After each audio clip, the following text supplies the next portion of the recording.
राज्य में ग्राम पंचायत कर्मचारियों ने विभिन्न मांगों को लेकर 1 मई महाराष्ट्र दिवस से 2 दिवसीय अनिश्चितकालीन काम बंद आंदोलन शुरू किया है।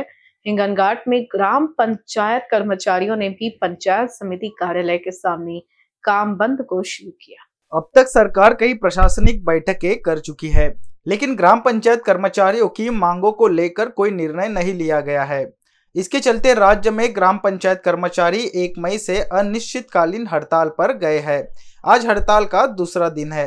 ग्राम पंचायत कर्मचारियों को नगरपालिका व जिला परिषद कर्मचारियों के समान वेतनमान दिए जाने तथा अन्य मांगों को लेकर ग्राम पंचायत कर्मचारियों द्वारा यह हड़ताल की गई है। एकूणच ग्रामपंचायत कर्मचारी जे आहे कालपासून जे आहे आमरण उपोषणावर बसले आहे। दृश्यांमध्ये पाहू शकता अनेक ग्रामपंचायत कर्मचारी जे आहे मोठ्या प्रमाणात या ठिकाणी जे आहे बेमुदत आंदोलनात बसले आहे।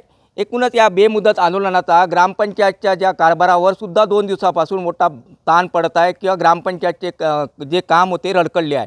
पण या आंदोलनात जर मागणी पूर्ण नाही झाली तर येत्या काही दिवसात तीव्र आंदोलनाचा इशारा सुद्धा यांचे जे वरिष्ठ आहे किंवा जे संघटनेचे प्रमुख आहे त्यांच्याकडून देण्यात आलेला आहे।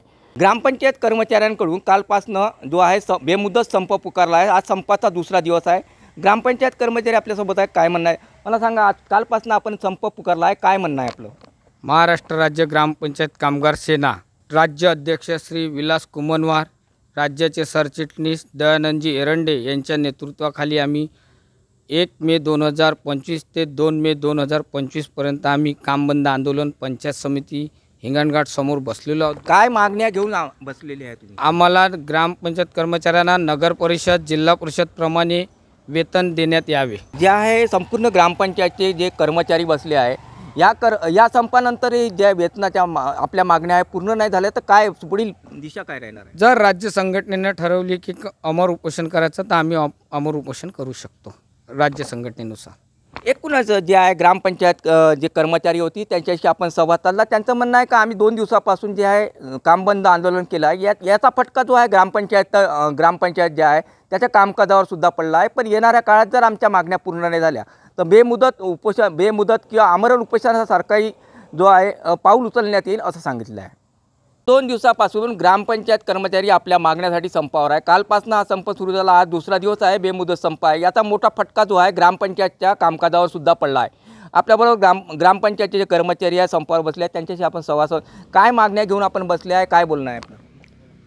आमच्या मागण्या आहे सर जी ग्रामपंचायत कर्मचाऱ्यांचे वेतन जिल्हा परिषद व नगर परिषदप्रमाणे वेतन श्रेणी लागू करण्याबाबत। दुसरी अट आहे आमची ग्रामपंचायत कर्मचाऱ्यांना निवृत्ती वेतन लागू करण्याबाबत। तिसरी अट आहे ग्रामपंचायत कर्मचाऱ्यांना उपदान व ग्रॅज्युटी लागू करण्याबाबत। नंबर 4 ची मागणी आहे ग्रामपंचायत कर्मचाऱ्यांना भविष्य निर्वाही रक्कम कामगार भविष्य निर्वाही निधी संघटन।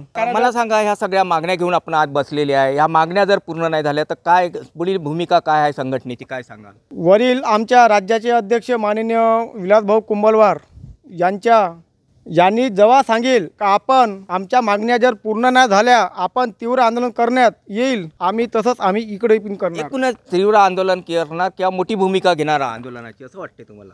आमरण उपोषण करणार आम्ही। BCN न्यूज के लिए हिंगनघाट से रवि येनोरकर की रिपोर्ट।